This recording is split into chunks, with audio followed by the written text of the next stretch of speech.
ठरलं तर मगच्या येणाऱ्या भागामध्ये आपण पाहणार आहोत की इथे सायली अर्जुनला सांगते की मी प्रतिमाताला घेऊन घरी चालले. तेव्हा अर्जुन बोलतो खूप चांगली गोष्ट आहे, तर यामध्ये तुम्ही एक काम करा, तुम्ही प्रियाला घेऊन जाऊ नका, कारण की प्रिया तिथे गेल्यास प्रतिमा त्याला डिस्टर्ब होईल आणि ती खूप नाटकी करेल. आणि तो सायलीला सांगतो की मी प्रियाला इथेच अडकून ठेवतो आणि त्यासाठी तुम्ही मला परवानगी द्या, कारण की मला प्रियाला खोटी तन्वी असे सिद्ध करायचे आहे. कारण तिला इथे अडकून ठेवल्यास तिच्या पायावरचं खोटं तुळशीपत्र आहे ते पुसून तिचा व्हिडिओ बनवता येईल. व सायली बोलते अर्जुनला मी प्रियाला घेऊन जात नाही, पण तुम्ही तिच्याबरोबर जवळीक करू नका.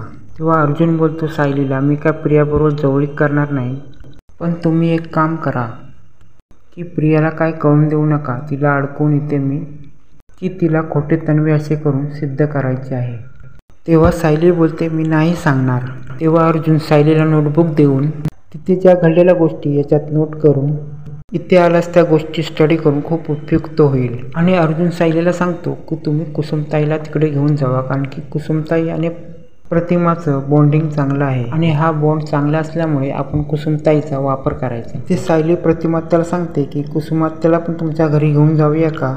तेव्हा प्रतिमात्या बोलते हो, जेव्हा मला घर नव्हतं तेव्हा मला कुसुमताईने सहारा दिला होता. तेव्हा इथे कुसुमला घेऊन जाण्याचं ठरतं आणि कुसुम, सायली आणि प्रतिमा घरी जायला निघतात.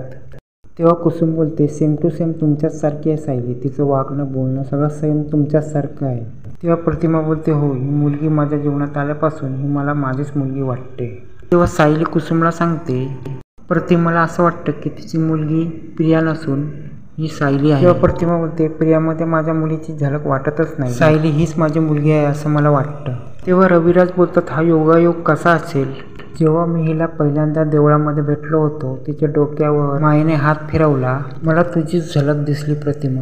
जे मला वाटतं, जे पूर्णाईला वाटतं, जे प्रतिमाला वाटतं ते असं काय आहे. सायलीला पाहिल्यावर प्रत्येक जण बोलतात जेवण मोदक सगळे प्रतिमासारखे बनवतात आणि ही मुलगी या घरात आल्यापासून एक पॉझिटिव्ह एनर्जी या घरात आली आणि यामध्ये प्रतिमा आणि सायलीचं काहीतरी वेगळंच नातं आहे. तेव्हा सायली मनातल्या मनात बोलते मी या घरात येते तेव्हा मला भास होता, मला आवाज ऐकू येतात, कारण की हे आवाज माझ्यासाठी आहेत, मलाच ऐकू येतात, काहीतरी गडबड आहे आणि माझ्यासोबत होते.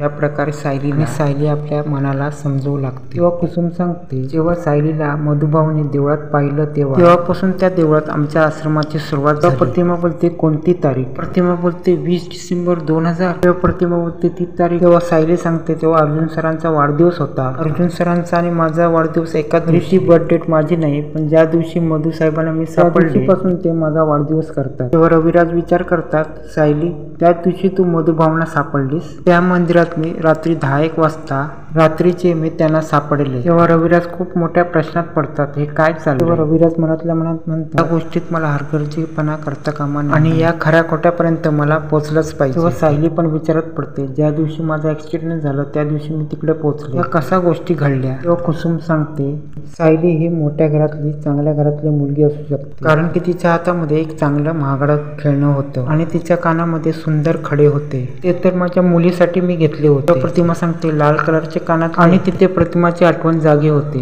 तेव्हा सायली सांगते ते कानातले तर मी आता घालत नाही आणि ते मला मधुभाऊने सांगितले होते, पण ते आता मी ते कानातले घालत नाही आणि ऍक्सिडेंट झाल्यापासून मी कानामध्ये काही घालत नाही आहे आणि ते कानातले माझ्या रूम मध्ये ठेवले. तेव्हा अर्जुन बोलतात ते बघायला हवे आणि ते रविराज पूर्णपणे हादरतात आणि ते मनातल्या मनात बोलतात मला आता सत्याच्या मुळात जायलाच हवे आणि ज्या मुलीला माझी मुलगी समजतो ती खरी माझी मुलगी आहे की नाही आणि ह्यामध्ये काहीतरी गडबड आहे. आता किल्लेदारांच्या घरी आल्यानंतर रविराजांना सायली आपली मुलगी असल्याचा दृष्टांत झालेला असतो.